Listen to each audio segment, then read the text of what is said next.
Worldwide, among all the possible ways to rule a country, monarchy has been the most common form of governance until the 20th century.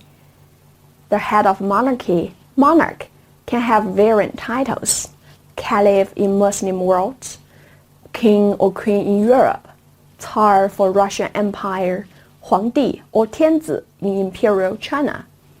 Whatever the name is, there have always been similarities in how these individuals came to power. In most cases, the monarch's post is inherited and lasts until death or abdication. But some monarchies hold legitimacy through control of the military.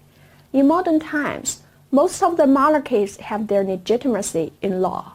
Human beings also tend to appeal to some superpower or mythical power to justify earthly authority. Yet, China and the West have different choices. In Europe, it was God who gives the monarchs the divine right to rule.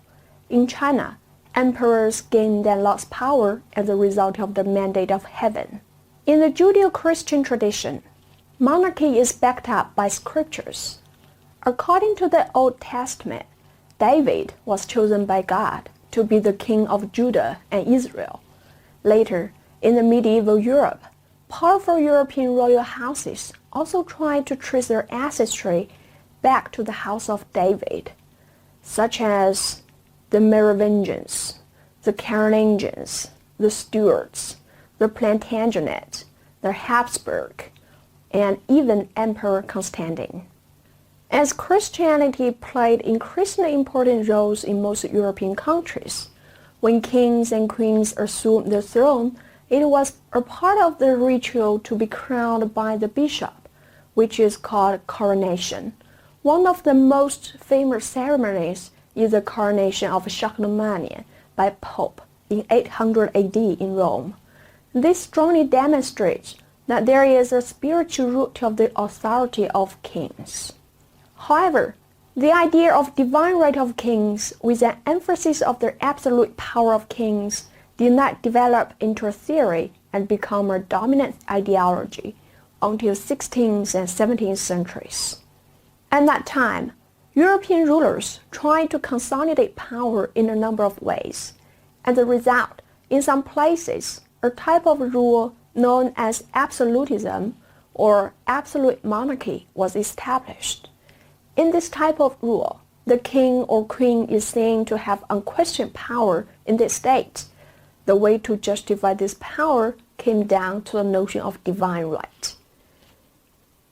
In his famous speech, King James I echoed the spirit of Sumerians by saying kings are God's lieutenants upon earth. He continued to elaborate on the similarities between kings and God by using metaphors that highlighted their parallels. Kings are called gods. Kings are compared to fathers of families. Kings are also compared to the head of this microcosm of the body of man. In this way, the connection between God and their kings was emphasized than ever. God granted kings unconditional authority, which means that kings and queens were subject to God's divine judgment, and they were not subject to the people in any way. Because of this, the divine right of kings required their absolute obedience by subjects, hence the absolute monarchy. As power went unconstrained, rulers became tyrannical, which eventually led to the fall of monarchy, together with the divine right of kings. Significant events include the beheading of Charles I, son of James I, in 1649 in England, and in France, Louis XVI, the grandson of Louis XIV, in 1789. Closely related to the European concept of divine right is Chinese concept of mandate of heaven.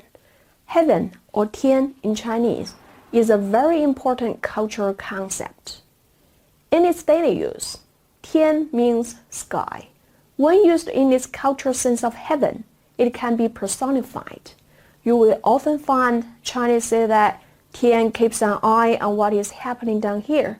It knows who is doing good and who is doing bad. However, understood in this, 天 is not a single supernatural, super-secular existence, such as the God of Christianity or Allah of Islam. It is not Horus in Egypt or the deity Ku of Shang either. It is something some scholars might say a supernatural community, which includes a number of minor gods, mythical figures, heroes, and ancestors that Chinese people believe in. Although Tian can be closely associated with this supernatural community, and many people do believe in many gods who lived in the heaven, saying that the mandate came from heaven didn't mean that it was handed down by those gods. Instead, the cosmos itself was establishing the mandate impersonally as part of the basic morality of the universe. This is another dimension of Tian, which focuses on the state of change and the impersonal operation of the universe, and Tian is taken as a cosmic force of fate. Whether it is an entity or a force, Tian or heaven is the ultimate reason that explains what happens on this land. This is fully developed by a Confucian scholar, Dong Zhongshu, in Han Dynasty. Tian can give the divine right for an emperor to rule, and the emperor should conform with the mandate of heaven and act accordingly. If not, Tian will give some signals to warn. Unusual things will happen. For example, trees will not grow straight and there will be heavy storm in summer. If the emperor becomes immoral, unjust, tyrannical, or incompetent, Tian may even take away the mandate. For example, the ruthless rule of Shang is part of the reasons that lead to its fall. They bury slaves alive with their owners upon earth, as a part of the funeral service called 人殉. They even made sacrifices of men and women to worship ancestors and deities, called 人生. So the mandate of heaven does not stay with an emperor or a royal family forever. This can be used to explain all transitions from one dynasty to another, regardless of peasant uprising or forced yielding of power. Then the question arises, how can we maintain the mandate of heaven? The key is virtue, or 德.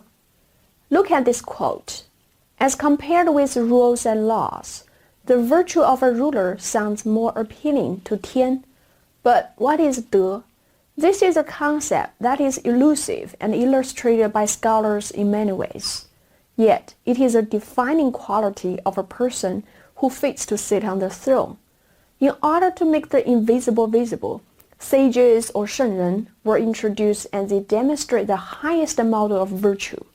The title sage is granted to Tang Yao, Yu Shun, Xia Yu, Shang Tang, Zhou Gong, Kong Zi for their wisdom and good judgment.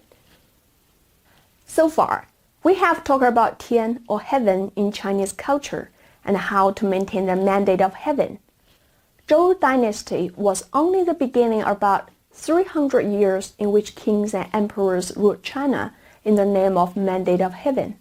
The tradition continued all the way up to China's last dynasty, the Qing. Even in modern China, the concept of moral mandate for leaders hasn't been forgotten. Both mandate of heaven and the divine right of kings have shown how people tend to appeal to mythical power or superpower to justify the earthly authority. Yet, they have different impacts on the political landscape of China and the West. In Europe, although the theory of divine right of kings may sound appealing, its influence was very limited in practice. It was only prominent for a few hundred years, and the power of kings was never absolute without restraint, due to rival powers exercised by the Roman Catholic Church as well as political rivals. In contrast, the mandate of heaven served as a stabilizing force in Chinese politics for almost 3,000 years. The idea of Tian helps shape the single most important political concept in China, unity. As it holds the ruler to be responsible, the idea of removing incompetent or despotic rulers as they lose their mandate of heaven provides the incentive for rulers to rule well and justly. However, in both cultures, these two concepts represent more like an ideal than a fact. Western kings claim that divine right is unconditional, but it never happened.